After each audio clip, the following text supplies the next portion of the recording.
Салам радиосунда жаңылыктар.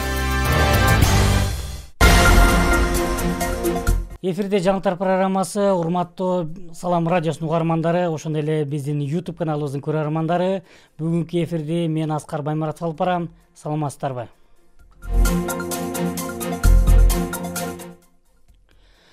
Камчыбек Ташиев чек ара чыгырында жол кырсыгына кабылып, аман калган Шайыра Жолдубаева менен жолукту. Бул тууралуу УКМКнын маалымат кызматы билдирди. Бүгүн 6-июнда УКМКнын төрагасы Камчыбек Ташиев 2022 жылдын сентябрь айында кыргыз-тажик чек арасында болгон куралдуу кагылыш учурунда жол кырсыгынан алган жаракаттан улам майып болуп калышкан Баткен облусунун тургуну 3 баласы менен дарыланып жаткан Шайыра Жолдубаева менен жеке жолугушуу өткөрдү. Сентябрдагы окуяда Портер үлгүсүндөгү автоунаада 24 адам болгон. Алардын 12си алган жарааттан улам каза болгон. Анын ичинде Жолдубаеванын жолдошу Абдыганы Мамиров, уулу Максатбек Абдрашитов жана кызы Сумая Абдрашитова да болгон. Дарыгерлердин сунушу менен Шайыра Жолдубаева жана анын кыздары Бишкектен дарылануусу зарыл. Ал эми балдар психологиялык жактан жабыркап, Баткендеги үйлөрүнө кайтып баргылары келбейт. Өз кезегинде министрлер кабинетинин төрагасынын орун басары УКМКнын төрагасы Камчыбек Ташиев Бишкек шаарынан жеке турак жай алууга көмөк көрсөтүүгө убада берип, ошондой эле дарыланууга материалдык жардам көрсөттү.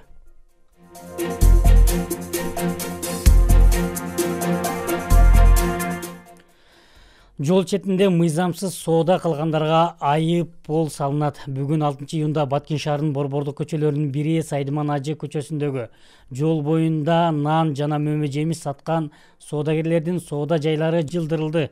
Бул аракет шаардык бийлик тарабынан жасалды. Ошондой эле мэриядан билдиргендей, жол боюндагы соодагерлерге базар ичинде калкты тейлөөгө үгүттөө иш-чаралары жүргүзүлүп, баш ийбеген жарандарга айып пул салынары айтылды. Буга чейин соодагерлерди базар ичине жылдыруу өнөктүгү болуп келген. Бирок кайра эле жол боюна чыгып кетишкен. Жол боюнда соода кылгандар эл атайын базар ичине кирип нан сатып албайт деп түшүндүрдү. Анткени жолго жакын жерде навайканалар бар. Анысы аз келгенсип дүкөндөр жана мөмө жемиш саткандар да нан азыктарын сатууга өтүп алышат дейт. Шаардык мэрия тарабынан дайыма ушул түшүндүрүү иштерин жүргүзүп келет. Бирок ошого карабастан биздин жарандар тарабынан жол боюн атайын ушул соода саттыкты мындай көбүрөөк сатып алсам деген ой менен мыйзам соода саттыкты уюштурат. Бул рейд буга чейин өткөн, өзүңүздөр билесиздер, мына өзүңүз айткандай. Ошол эле кайрадан дагы чыккан учурлары бар. Баткен шаардык мэриясы мүмкүн болушунча ушул аймакты базардын айланасындагы башаламандыкты ушу жоюу үстүндө иш алып барат. Бүгүнкү рейд дагы бул бир күндө токтобойт. Мындан кийин дагы уланат. Жетекчиликтин такай көзөмөлүндө турат. Себеби монетте катарган нан бар. Бир 6-7 нан бар буягы навайкана. Муну жылдыра албайбыз. Бул менчик экен. А буягда 2-3 навайчы бар. Булардыкын алып кете берет да, бизге соода болбойт. Ичиде туруп көргөнбүз. Анан биз ичиде турсак, магазинчилер менен нан алып келип алат экен. Нан алып алат экен. Көргөнбүз биз былтыр. Эми биз ам бебечерабыз. Мисалы бизде көбүрөөк акча болгондо биз ушуларга окшоп магазинде турат деп. Магазинде жазында көлөкө болот, кышында сууктан сакталат, жакшы болот го. Бизге ондойча жок да бизде. Нандын битте жакшы жери, нанды берет. Акчасы жоктордуку да бул. Нанды берет, сатабыз, сатып бүткөндөн кийин акчасын беребиз. Бизге окшогон бебечераники да бул. 2 сом коюлса. 7-9 июнь күндөрү аба табы 35-40 градуска чейин көтөрүлөт. Үстүбүздөгү жылдын 7-9 июнь күндөрү абанын температурасы кескин көтөрүлөт. Бул тууралуу өзгөчө кырдаалдар министрлиги билдирүү таратты. Маалыматка караганда абанын күндүзгү табы Баткен, Ош, Жалал Абад, Чүй облустарынын аймагында 35-40 градуска, Талас облусунда 33-38 градуска чейин жогорулашы күтүлөт. Мындан улам өзгөчө кырдаалдар министрлиги жарандарга мындай кургак, ысык аба ырайында күндүз күн ачык жерлерде көпкө жүрбөөгө аракет кылууну, сууну көбүрөөк ичип, ысык өткөрүп алуудан сак болууга жана жогорку кан басым, жүрөк оору менен жабыркагандар бул күндөрү сыртка жана сапарга чыгуудан баш тартып турууга чакырат. Мындан сырткары айыл чарба өсүмдүктөрүн кеңири сугаруу сунуш кылынат.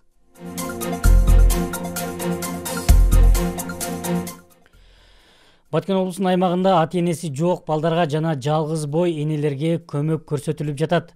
Араб Эмиратынын каржылоосу менен Кызылай коому тарабынан жалгыз бой 70 аял 100дөн ашуун балага айына 4000 сомдон жөлөк пул берилип келет. Бул тууралуу Салам медиага Кызылай коомунун кызматкери Өлмүскан Назарова билдирди. Анын айтымында каржылоого алынган балдарды чогултуп, жаңы кошулгандарга банктык карталарды тапшырылган. 19-жылдан бери берилип, ошол алардын данныйларын алып, ошол балдардын 15 жашка чейинки балдардын данныйларын жыйнап, алардын муктаждыктарын аныктап, ошол критерийге туш келген балдарды акчалай жардам берилип келет. Ошол 2019-жылдан бери берилип келген жардам ошол арабтардын каржылоосу менен ар бир бала айына 4000ден жардам акча алынат. Ошол жардам акчалары өздөрүнө тиешелүү болгон карталарга келип түшөт ал акча. Ошол карта аркылуу ар бир эне алып, ошол балдардын керектөөсүнө жумшап келет.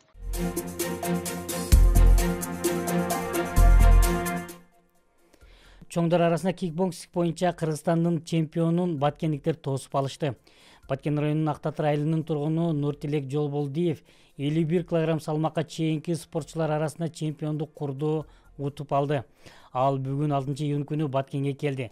Нуртилек Жолдубаев кикбоксинг боюнча чоңдор арасында Кыргызстандын чемпиону жана спорттун чебери, жаштар арасында Кыргызстандын 5 жолку чемпиону жана жаштар арасында Азия кубогу 2023 жыл чемпиону жана көптөгөн эл аралык турнирлердин жеңүүчүсү болгон. Ушуну менен спорттун ар кандай түрү боюнча жыл башынан бери Баткен облусунун спортчулары 9-чу жеңишти алып келишкен. Апрель айынын 3-сүндө бир ай болуп калды. Жаштар арасында Азия чемпиону болду. Андан кийин кече 2004-үндө өткөн Бишкек шаарында чоңдор арасында кикбоксинг боюнча Кыргызстан чемпиону болду. Ошондо 3 бой өткөзүп 1-орунду алды. Бул өзү 17 жашта. Ушуну менен жаңтар программасы соңуна чыкты. Кайрадан эфир аркылуу жолукканга чейин сак саламатта калыңыздар.